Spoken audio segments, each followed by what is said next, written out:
I have just finished watching the Traitors Season 2 finale, and it was incredible. If you haven't seen it, there will be spoilers in this video, so make sure that you go and see it and then come back to this video. But since we've now finished the Traitors Season 2 and we've seen all of the Faithfuls and Traitors come and go, I thought let's rank them against each other on a tier list. I did this last year on the Season 1 candidates, and if you want to go and check out that tier list on whether they were great Traitors or Faithfuls, there'll be a link down below in the description, or you can go and click the card somewhere up there. And what I'm going to be ranking these contestants on is how much I like their personality, how much they brought it to the show, and also whether they played their role well. If they were an awful traitor, then they're probably going to be down below on the list. If they were a great traitor, then they're going to be high up on the list. I can't wait, so let's get into it. So to start off with, I thought let's rank where Claudia Winkleman should go, because she is basically the mastermind behind all of this operation at the castle,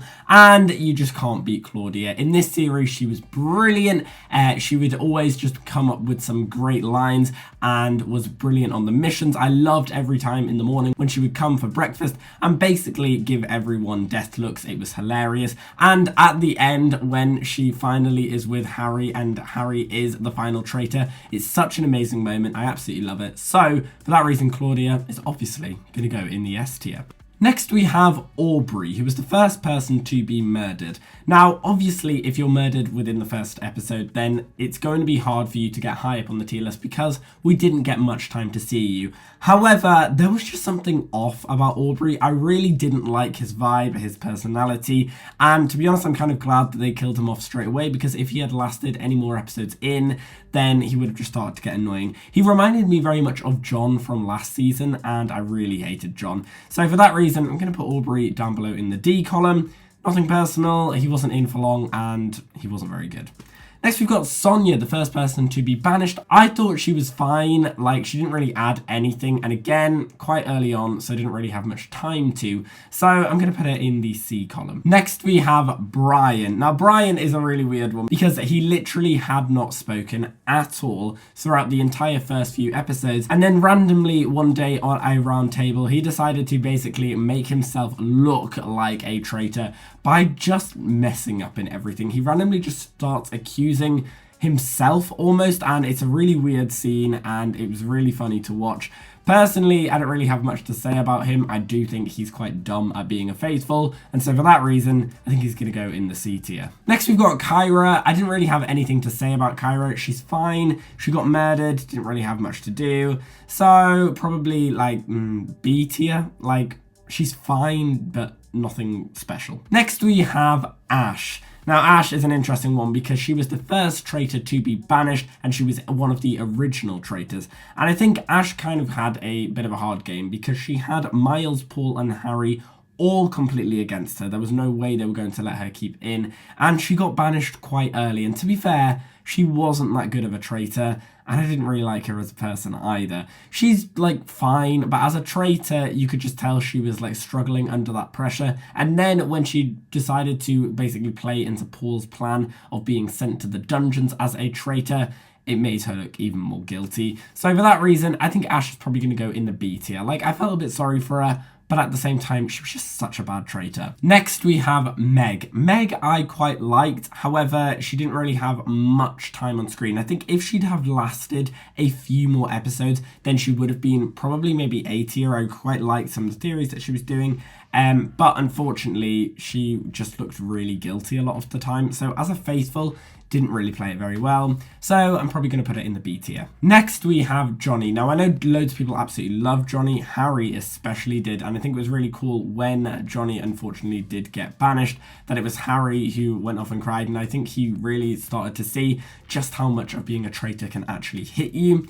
I thought Johnny was fine, but nothing really that special, and so I'm going to put him in the B tier as well. Next, we have Tracy. Now, out of the older women in this show, I think we all know Diane was the best, and, you know, a little foreshadowing for you there.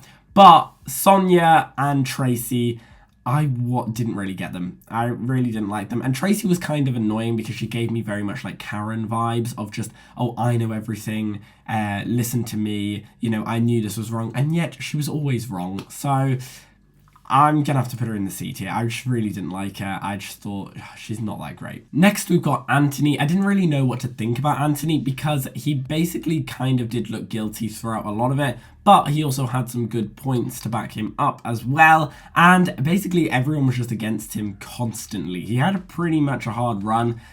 So for that reason, I'm gonna put him in the B tier. Like, I did feel a bit sorry for him, but he also didn't help himself. Next, we have Diane, everyone's mum.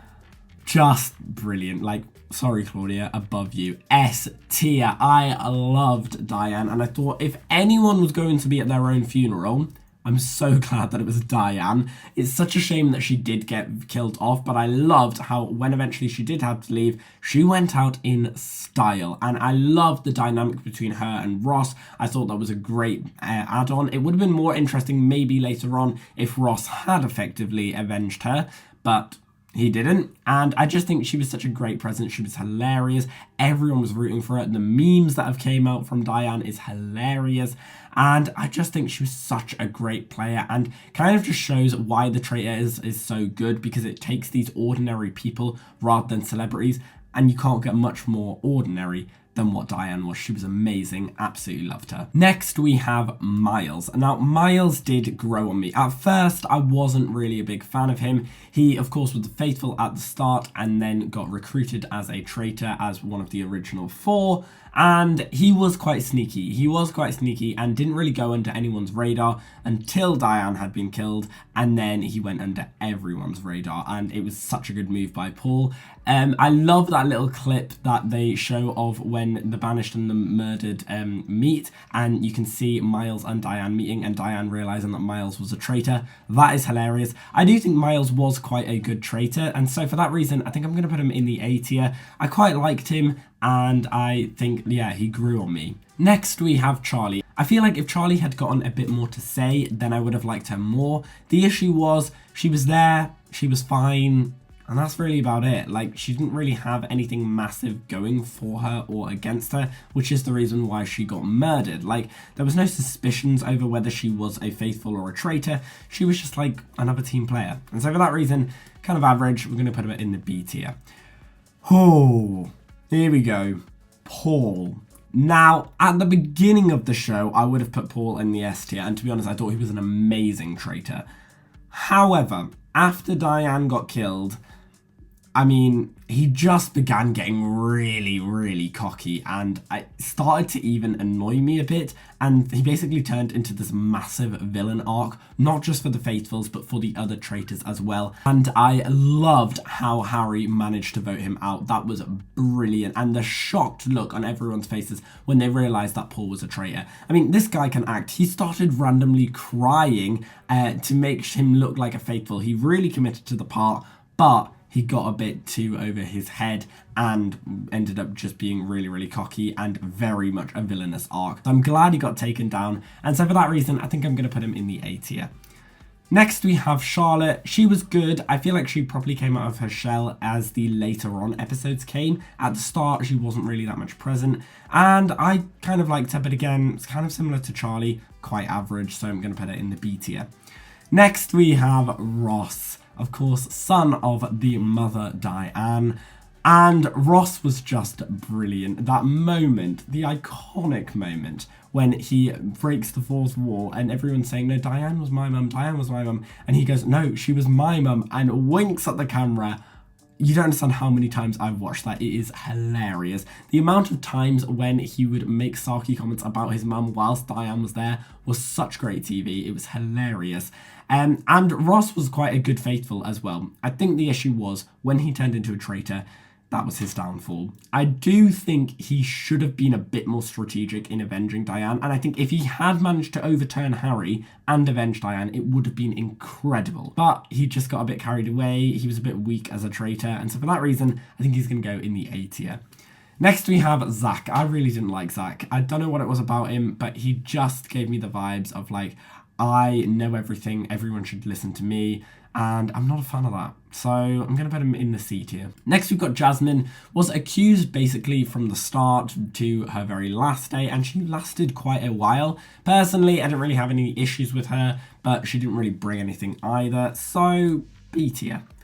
Next, we have Evie. I feel like Evie is a character who, by the final few episodes, you've grown to really like her. In the early episodes, didn't really do much, but I really liked her in the final and the penultimate few episodes. I don't know whether she would necessarily be A tier, but I do think she's better than these lot, but not as good as these lot. So if there was a tier like A2 or B2 or something, she would go in the middle. So for that reason, I'll put her at the end of A tier. Next we have Andrew. What an interesting player. He really did go on a journey, being a faithful, quite a strong and loyal faithful throughout the first few episodes, and then halfway through the series is turned into a traitor, and you can just tell he is freaking out. He has no idea who he can trust. He definitely can't trust Paul. He doesn't think he can trust Harry, and then he ends up becoming such a ruthless traitor. He manages to survive the reigns of Paul. He recruits Ross and still gets Ross out and makes it all the way to the final, but then he's still quite fearful of Harry and still quite self-conscious in the role as a traitor.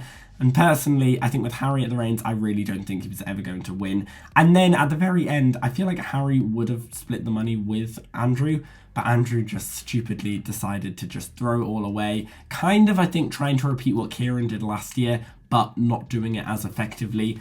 And so, unfortunately, Andrew didn't really do as well, but he was still a great player, so I'm going to put him in the A tier. Next we have Jazz. Jazz reminds me of like Maddie from last series, where he comes up with all of these theories that sound so outlandish and could never happen, but are actually true. Like, he guessed Paul correctly, he guessed Harry correctly. He knows everything. His little tension between Paul is hilarious. I love how at the end he brings up Harry, and there's such tense moments between whether Molly is going to choose him or Harry as a traitor, and he was quite a good team player. So for that reason, he's going to go in the A tier. Next we have Molly. Personally, at the beginning of the show, I didn't really know she even existed. She didn't really do much, but then in the final few episodes, she really put her acts in together, and I absolutely loved her. I thought the dynamic and the relationship between Harry and Molly was brilliant. I absolutely loved it, and I do just think she was a really good character, and I think what's going to push her up to an S tier level is that ending, where Claudia asks her, "Can you please set in your vote?" and she has to choose between Jazz and Harry, and she literally freaks out. She has no idea what to do. 50-50. She believes they're both faithfuls. She can't do this. And she's so fooled by her connection with Harry that she chooses Harry and then just leaves. And it's such a tragic moment, and I think it's such a great character. She's also really inspiring, and so for that reason, she's going to go in the S tier. And finally, we have Harry. Sorry, Diane. Unfortunately, Harry is going to have to go above you. He is just such a good traitor. I didn't think you could really beat Will from last year, but Harry just proves that even with all of that pressure, you can still win. He was so ruthless and was actually the mastermind behind everything, even though all the traitors thought they already had something on him. Ash thought she could beat him, definitely. Paul was so uber confident and thought he could like overthrow Harry easily, but Harry was always 4 steps ahead of him. He completely managed to get rid of Miles. He tricked Ross into becoming a traitor and then threw him under the bus. He didn't let Andrew's self-consciousness get him down, and he played some mastermind games. I mean, that moment with the shield was just brilliant. I absolutely loved him. And the best thing is that he didn't crack under the pressure. Last year with Will and Hannah, which was kind of a similar scenario between Molly and Harry, Will unfortunately cracked and couldn't carry on, and it was such an emotional moment. This time, seeing Harry's sort of loss of when he reveals he's a traitor and Molly having to walk away and him just kind of being like stuck but being the first traitor to officially win, it was amazing. I was on the edge of my seat. I absolutely loved him, and I've been rooting for him for this entire season. I absolutely loved it. So for that reason, he's going to go in the S tier. But anyway, guys, that is my tier list. What did you guys think about this? Let me know where you would place these players in your very own tier list down below in the comments, and there will also be a link to this tier list down below in the description if you want to go and check it out for yourself. Let me know also down there, what did you think of the Traitors Season 2? I absolutely loved it. Let me know all your thoughts down there. And as always, we've been here on Gated Theories. Thanks for watching, and I'll see you guys later.